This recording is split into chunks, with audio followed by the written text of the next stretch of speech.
We get asked quite a lot how we decide where a Hello Hub should go.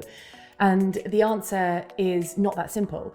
Very often we have an idea of a region that we would like to work in because we know that we've done a baseline poverty index and there is extreme poverty there and a widespread lack of access to education.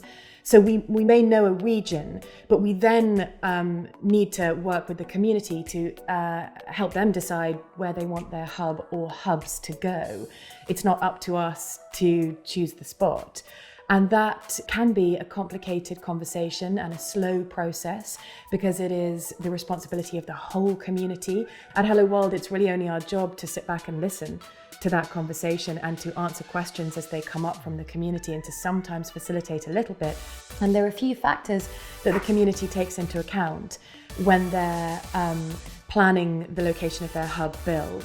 We want to have access to as many children and as broad a base of the community as possible.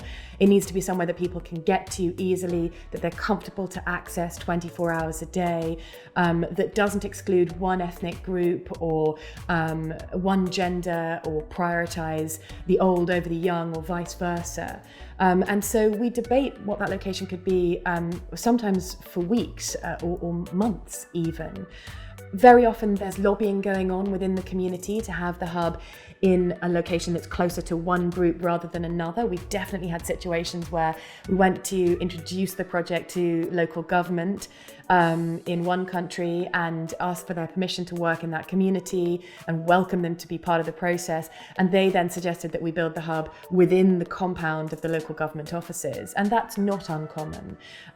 Sometimes one school will say, well, we'd like it on our site, which would disadvantage other schools locally unless that school is totally open to welcoming students from all of the other neighbouring schools and beyond to come and access that hub. And that's a big question for a school. It means that you're going to have all sorts of other people on your school grounds, potentially 24 hours a day. I think that there are definite limitations to an indoor hub, because there are, when you enter an indoor environment, there are some people that might find that intimidating, some people who might find that it doesn't make them feel as welcome as an outdoor hub would.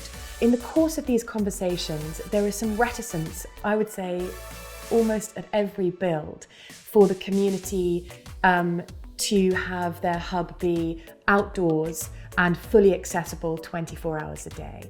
And in our view at Hello World, that's the best use of a Hello Hub. Having it permanently available 24 hours a day makes the most of it.